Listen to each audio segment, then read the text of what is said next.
Hello mga peeps, today is March 14, Saturday po ngayon. At time check natin, 5:32 PM. Nandito po tayo sa Centrina Alaminos. I don't know kung anong tawag dito. Yung uupuan po ng mga manonood ng basketball. Yan. So ito, halos patapos na rin. Yan, kasi may mga forma, bubuhusan na lang. Nabuhusan na yung first stage niya, yun nasa ilalim. Then, ito na po yung kasunod, yung nasa ibabaw. Yan. Ang status pa rin po nito ay ito, hindi pa nakakabit yung board at saka yung ring. Pero tapos na po siya halos kasi painted na po yung ating paglalagyan po ng basketball ring at saka ng board.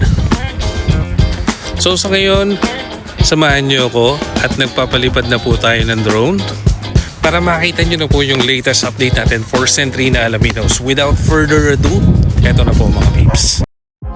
Hello mga peeps! Welcome to Centrina Alaminos. Kung hindi pa po kayo familiar kung saan po located ang ating Centrina Alaminos, it is located po along Maharlika Highway of Barangay San Benito, Alaminos, Laguna. Ito po ay nasa boundary lang po ng San Pablo City, Laguna at ng Alaminos. And we are 3 minutes away from SM San Pablo. Madalas nyo bang nadadaanan siya kapag papunta po kayo ng Manila or papunta kayo ng San Pablo? Mapapansin nyo po, napakalapad po ng frontage po ni Centrina. Dahil itong left side po natin, meron po tayong for sale dito na 2,034 square meter.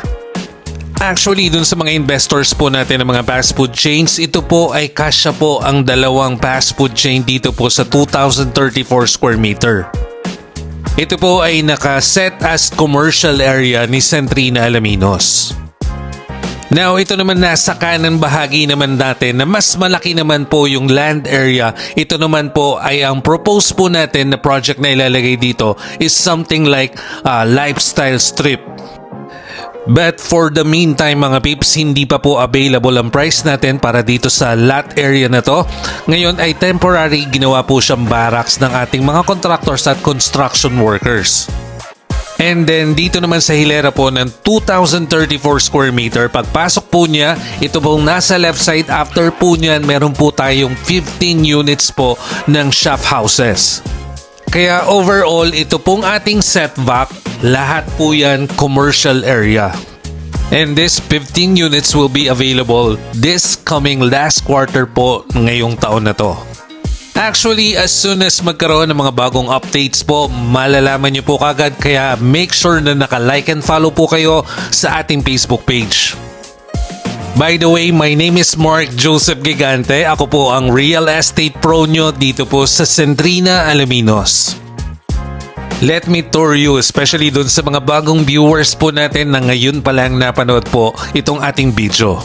Madalas nyo rin po ako napapanood sa Linville San Rafael, pero yung sa Linville San Rafael natin, ang required basic monthly salary po doon is only 42,000. Pero pagdating po kay Centrina, syempre class community na po siya. Ang required basic monthly salary po natin nagre-range na po sa 100,000 pataas. We have 5 models to choose from. Yan, mag-start po tayo dun sa minimum natin. 3 bedrooms, 2 toilet and bath. And ang maximum po natin is 5 bedrooms, 3 toilet and bath. For our 3 bedrooms, ito po yung ating mga single attached unit. Then sa ating naman 4 to 5 bedrooms, ito na po yung ating mga single detached. This is a guarded community. When you say guarded community, hindi lang po yun nandun sa guarded entrance gate. Meron din po tayo mga roving guards. And aside from that, meron tayong PMO na nagme-maintain po ng kagandahan po ng community for Centrina. Now, kung afford mo lang din naman si Centrina, much better ito na po yung piliin nyo. Well, to tell you honestly, hindi po kami nag-o-offer dito ng mabilis na turnover ng unit dahil ang unit po namin very spacious at iba po yung way ng construction. So para hindi po kayo ma-confuse dahil nakapag-check na kayo ng other projects, much better magpa-schedule po kayo sa akin ng viewing para mas ma-explain po natin detail by detail kung ano po yung differences nila. When it comes naman sa housing loan process, kami po all throughout the process ang mag-a-assist po sa inyo kaya you have nothing to worry. Ang isa pang maganda po dito kay Centrina, malalawak po yung ating mga roads. Coming from other homeowners po na na-encounter ko po dito sa Centrina, masaya daw po dito, maganda kay Centrina at tahimik. In fact, kompleto po tayo ng celebration dito. Lahat po ng occasion, halos sineselebrate po dito kay Centrina. Lalo-lalo na nitong last. Nag-celebrate po kami ng Chinese New Year at dito mismo sa loob ng Centrina, nagkaroon po ng dragon dancing. At hindi rin po nawala yung pamimigay po natin sa mga homeowners ng Chinese tikoy. Hindi pa man po tapos yung ating amenity area at ongoing pa lang po itong ating basketball court. Yan, nag-e-enjoy naman po yung mga bata paglalaro.